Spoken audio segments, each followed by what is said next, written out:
So if you enjoyed this video and want to see more content like this on the channel, you can show your appreciation by clicking on the PayPal link in the description box, and you can donate any amount that you feel is equivalent to the value of this video. Also, leave us a thumbs up. It helps us get more views. Hitting women in the head with bike locks, macing men, women, and children, beating people where they're put in comas, and it's in the WikiLeaks that Hillary Clinton sent them out there. Then the media turns around and says that libertarians or conservatives did it. And so the very same Democratic Party that was the party of race baiting and of the KKK has flipped it now, looked at demographics, and is trying to turn minorities that are the new majority, about to be the supermajority, into race-based operatives as well, instead of it being based on a culture of free market, prosperity, and free association. The book's excellent. In fact, I want to carry it at InfoWarsStore.com, but we're not yet. The Big Lie: Exposing the Nazi Roots of the American Left. Dinesh D'Souza, who's also was a political prisoner, got 5 of his friends to give money to a Senate candidate that was his friend from college, didn't sign the right paperwork. Meanwhile, Hillary gets $30 million for, Russian uranium transfers of U.S. uranium, $12 million in Morocco to sell out our interest. It's simply incredible. And now they're calling for me to be criminally arrested in Newsweek. And they've got congressional hearings saying I'm a Russian spy with no proof and that I'm under criminal investigation. So this is quite a club to be in here. These people are dangerous, folks, and they're lying to a new level. So it's not just political violence. They're now lying violently. Newsweek last week said that I'm calling for, quote, killing more liberals. They don't show where I said it. They don't show a link. They just lie. So they've gone into an insane mode, and they're very dangerous. They're putting out fake polls on the president, just like they did with Hillary. The Big Lie: Exposing the Nazi Roots of the American Left. Dinesh D'Souza, documentary filmmaker, former cabinet official, a department head in the Reagan administration, joining us to talk about the big lie. I mean, you've heard me kind of set up the interview. There's so many examples. It's so wild-eyed now. It's so crazy now. I mean, you rightfully say that we're going from the left being racist to fascist. What's really happening here? Well, I think what's remarkable is that the new fascism of our time marches behind the banner of anti-fascism. So that when you look at the people who are wearing masks, carrying weapons, blocking people from speaking, relying on a kind of intimidation and terrorism to cow everybody into silence, these are the modern-day equivalents of Mussolini's black shirts and Hitler's brown shirts. The difference is that the black shirts and the brown shirts happily wore the label, whereas these new guys call themselves Antifa. They pretend to be fighting fascism. So the fascist theme is back in American politics. They're trying to pin the fascist label on Trump, on the Republicans. They have for a long time been cultivating the idea that fascism is a phenomenon of the right. We've all been taught that on the left you might have communism, but on the right you have fascism. And this lie is given some plausibility by the fact that Hitler and Stalin fought against each other in World War II. So it appears like they must be ideological opposites. But remember that Hitler and Stalin were allied at the beginning until Hitler turned on Stalin. In reality, fascism and communism are not that far apart. Their battle is better understood like the battle between the Shia and the Sunni. Very bitter battle, to be sure, but both operating from within the house of Islam. And so similarly, fascism and communism are two species of collectivism vying for power. And the whole idea that fascism and Nazism are on the right, that's a big, big lie. I personally go out on the street now, and I have leftists come over and tell me they want to physically attack me and just hiss and yell and say Russian spy or Nazi, just all these comical things. Don't they realize they're in black, running around trying to bar people from speaking? They're running around trying to intimidate people. They're telling us what language to use. They're telling us hyper-political correctness. They're teaching classical racism now in mainstream news with MTV shows about the problem of being white. I mean, it's just insanity. And I'm not giving the, quote, minorities a pass here, but it's mainly led by university professors and people that are white. But they're creating their new cadres to lead the minorities, who are the majority when you put them together, into this system. And they're saying Trump won because of inherent racism, when it was the left that ran the campaign on a race-based system. Yes, not only is the left tactically fascist, not only are they using the sort of tactics of the Nazis, but they also have the ideology of the Nazis. Let's remember that Nazism and fascism were both variants of socialism. Hitler's party was called the National Socialist Party. The very word Nazi is putting together national and socialista. That's where we get the sound Nazi.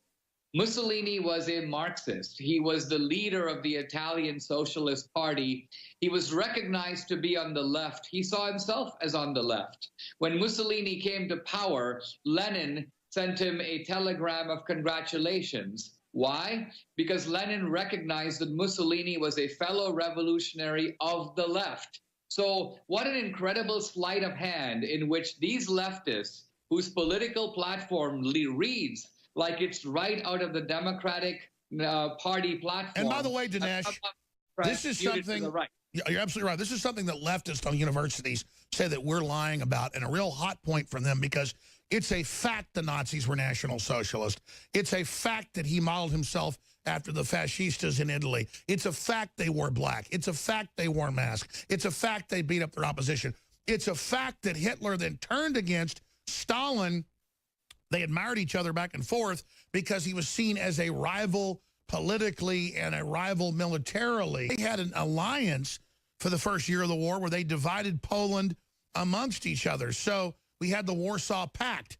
They hope that's not known, that they are authoritarian and that socialism and fascism have different and left-right versions, and that it was the American left that backed Hitler early on because he was a vegetarian and a bunch of other issues, and he wanted planning of society. This is incontrovertible that the KKK was founded by the Democratic Party. It is incontrovertible that the Republicans passed the Civil Rights Act and took that system away from them, and they panicked. It is incontrovertible that the power structure got scared of American Christians and American Republicans and Eisenhower and created this whole new strategy to get everybody to go, oh, you're going to be liberal? You're going to be anti-racist? We'll take it over and make it extreme, own it, then double-cross you later and make everything race-based again. Once whites have been taught to bow down as long as you say something's for racial equality. So they're using our goodness, our bigness, our Christian Western ethos that unifies, who deny the West is the most open, to then bring us down. Yes, I'll add to your list of incontrovertibles. It is incontrovertible, and I document this in the book, that Hitler got the specific blueprint for the Nuremberg laws, the laws that discriminated against Jews, segregated them into ghettos, later confiscated their property, state-sponsored discrimination. These laws are not just, you may say, and they're not just similar to the Jim Crow laws of the Democratic South. The Nazis actually used the blueprint of the Democratic laws. And Margaret Sanger. It's incredible. It's incredible. And they wrote in Jew. It's incredible. Your book documents it all. And Margaret Sanger, Hitler kept a book of hers signed by his bed. They wrote love letters to each other. The Rockefeller Foundation funded it all. The Rockefeller Foundation created the UN. The Rockefeller Foundation literally runs all this. So with your book, your research, your international skills, what is their master plan now? Because it's incontrovertible, a planned fascist society with no free speech, getting everybody to fight with each other over racial identity, sexual identity, putting us all in our ghettos, controlled by a superstate. Is that not the plan? Well, we're obviously going to be under the accusation of exaggerating, of being paranoid. Dinesh, how can you use this term fascist?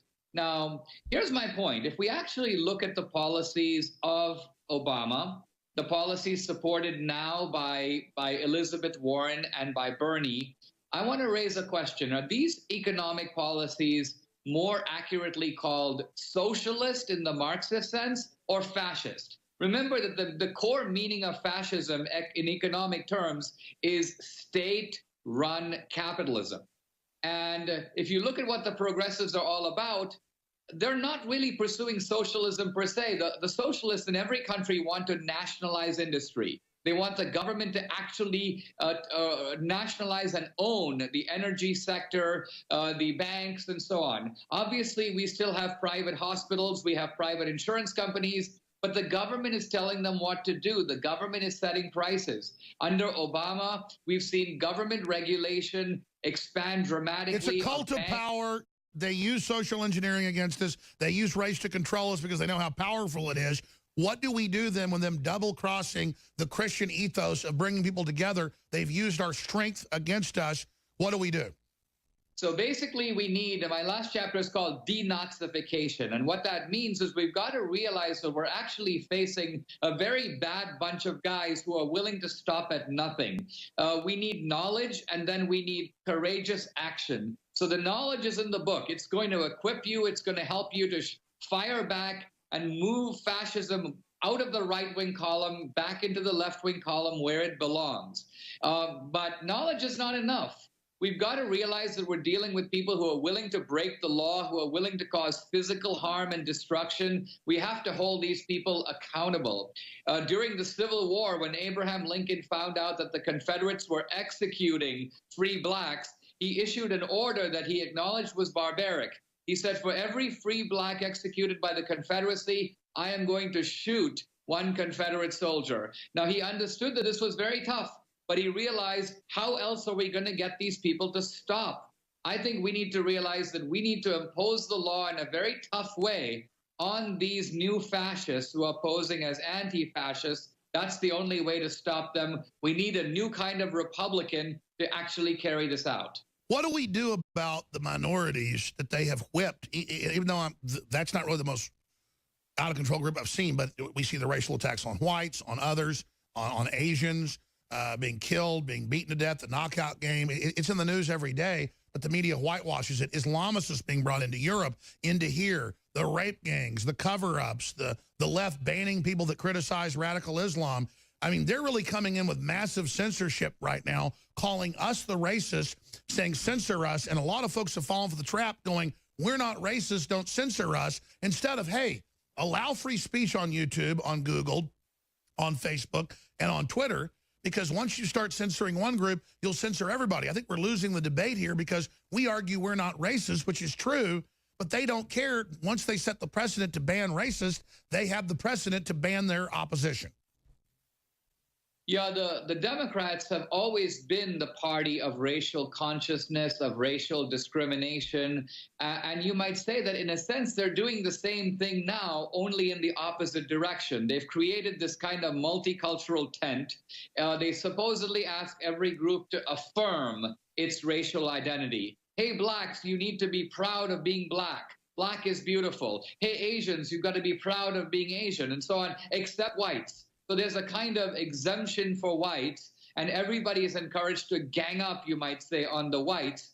Naturally, this has created a volatile situation. This, I think, helps to explain why some sort of white nationalists go, Trump is our only hope, because they would normally be in the Democratic Party, but the Democratic Party has constructed itself in such a way that there's room for every kind of ethnic nationalism except white nationalism. And I agree. And again, it's so cartoonish, and it's standard procedure. It's not like the radicals of the Democrats are doing this. It's in the WikiLeaks. They say, we're losing, and we're going to lose to this Republican idea, libertarian idea of economic empowerment. We've got to go to culture war. And they talk about using race baiting. And it's so cartoonish, the stuff they're doing all over the news, saying whites are inherently evil and having college courses about we must exterminate and get rid of whites, and feminist magazines saying if you're white and have a white baby, abort it. I mean, this is cuckoo level. It completely is. And here I have to give Trump a little bit of credit, because in my lifetime, he's the only president that I've seen who understands that he needs to fight not just a political war, but a culture war. And, you know, Reagan, whom I adore, I was a young Reaganite in the 80s, but Reagan's view was you can't change the world in 10 ways or 20 ways. You can change the world in maybe 1 or 2 ways. So Reagan focused on the Soviet Union, he focused on taxation, and that's about it. But with Trump, here's a guy who's pulling us out of the trade pact and fighting to change Obamacare, and he's put Gorsuch on the Supreme Court, and at the same time he's swatting Meryl Streep and whopping Saturday Night Live, and he's taken on CNN. This guy, for a guy in his 70s, is energetic on all fronts, and I gotta say I like that. Well, you say you gotta give him a little credit. I totally agree with you. Eric Trump has pointed out that he's tougher than the swamp creatures and is carrying the country on his back. How can you not marvel somebody that defeated the fake polls, defeated the rigged debates, came from behind, won big time, and has now killed TPP, killed the carbon tax that was meant to literally deindustrialize us, gotten the stock market up $3 trillion, despite the Federal Reserve raising interest rates, 69% reduction in illegals coming across the border, according to Homeland Security now in just 6 months. I mean, it goes on and on and on, breaking the back of political correctness, getting a good Supreme Court justice in. Of course the deep state hates him, because they'd conquered this country, and now it's come back from the dead. It's unbelievable to see how so many in the Republican Party, they just don't get Trump, or at least Trump, they're scared of Trump. Part of it is that they worry Trump is going to blow up and blow them up with him. Part of it is that Trump acts in a way that is outside convention, and this completely immobilizes them. And some of them are actively opposed to Trump. Sometimes I feel in the intellectual sphere, I'm almost all by myself. The conservative intelligentsia has turned away from Trump, if not against Trump. This, I think, is intellectual suicide on the part of our side. This is a time where if we come together, victory is totally in our grasp. Yes. We can push back this fascist strain in American culture. We have 3 branches of government to do it, and what the left is pulling out all the stops. Well, a lot of these Republican establishment have been rhinos, Republican in name only, as you know, and they have been there the whole time. They know they're in desperate straits. They want to be the ruling class. They don't want to send power back to the states and back to the people. So Jeff Flake comes out and says, I'm a globalist. I don't like Trump. And Democratic operatives, on national TV like Stephanopoulos celebrate the Republicans in the Senate turning their back on Trump like this is some defeat of Trump. They're the problem. They're the ones that helped write Obamacare to begin with. It's Trump getting rid of the scam. His failure to repeal it is their failure. And it just makes him more of a champion. We must target them in the upcoming midterms. We must punish them, not look at Trumpism as a failure. As you said, victory is in our grasp. A global realignment is happening for nationalism, free market, and common sense.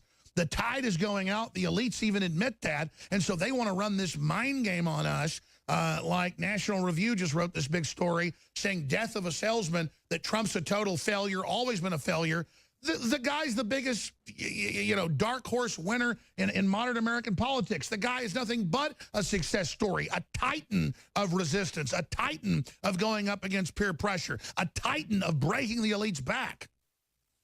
For a whole generation since Reagan, we've had these absolutely intellectually shallow, incoherent Republican leaders, and the whole conservative intelligentsia obediently lined up behind them, saluted what they did even when it was abominably stupid. And now when Trump comes along, they go, he's not a conservative. He's acting in a more conservative way than George W. Bush, George H.W. Bush. He's certainly more conservative than McCain, let alone Bob Dole. So this is the most conservative president we've seen in a generation. And for the life of me, I cannot understand why the Bill Kristols of the world and all these dudes are acting as if Trump is some kind of a liberal in disguise. Because they're weak-minded and they care about mainstream media and the cocktail parties because they're old, They're part of the old system. They don't understand their time has come and gone. If you're interested to learn how to create content and spread content, we'll show you how. Go to the Operation How YouTube channel, click on the About button, and then click Message. Send us an email. If you want to engage, become an info warrior, we will train you up. If you like this video, make sure you hit the like button and also subscribe to the channel and hit the bell icon below the video to get notified when the latest new content drops. Keep us in your prayers. We get a lot of resistance for putting